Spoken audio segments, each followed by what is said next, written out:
Gujarat police की SIT की ओर से कोर्ट में दाखिल हलफनामे पर बयानबाजी का सिलसिला थम नहीं रहा है। एसआईटी के बयान को लेकर जहां बीजेपी ने कांग्रेस पर जमकर निशाना साधा है, वहीं राजस्थान के मुख्यमंत्री अशोक गहलोत ने पलटवार किया है।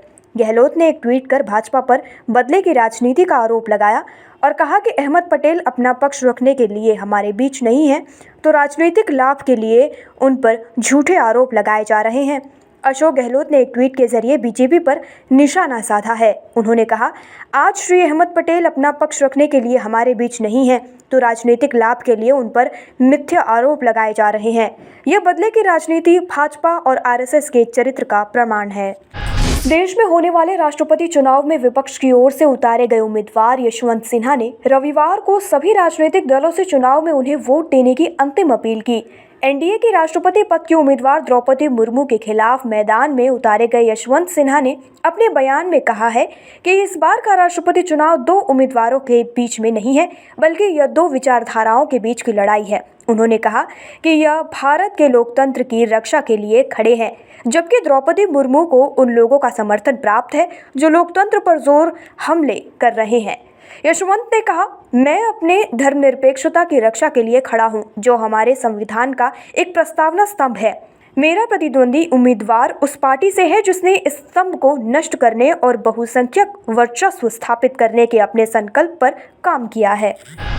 उपराष्ट्रपति चुनाव के लिए विपक्ष ने मार्गरेट अल्वा को अपना उम्मीदवार बनाया। रविवार को एनएसपी चीफ शरद पवार ने इस बात की घोषणा की है। मूल रूप से कर्नाटक की रहने वाली अल्वा गोवा की राज्यपाल रह चुकी हैं। 80 वर्षीय अल्वा मंगलवार को अपना नामांकन पत्र दाखिल करेंगी, जो 6 अगस्त को होने वाले चुनाव के लिए नामांकन दाखिल करने की अंतिम तिथि है। राष्ट्रीय जनतांत्रिक गठबंधन ने उपराष्ट्रपति पद के लिए पश्चिम बंगाल के राज्यपाल जगदीप धनखड़ को अपना उम्मीदवार बनाया है। अल्वा को मैदान में उतारने का फैसला राष्ट्रपति कांग्रेस पार्टी के अध्यक्ष शरद पवार के आवास पर 17 विपक्षी दलों के नेताओं की बैठक में लिया गया।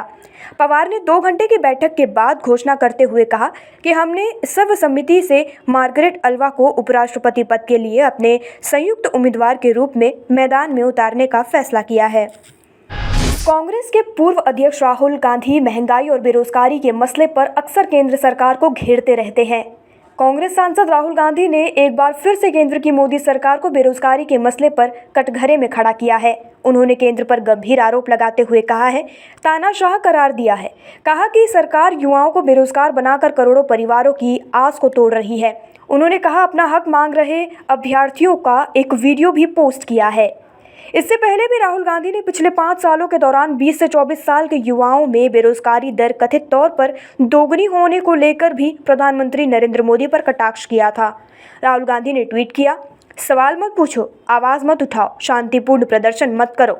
नए भारत में हक मांगने पर गिरफ्तारी होगी। युवाओं को बेरोजगार बनाकर करोड़ों परिवारों की आस तोड़कर देश का भविष्य उजाड़ रही है ये तानाशाह सरकार।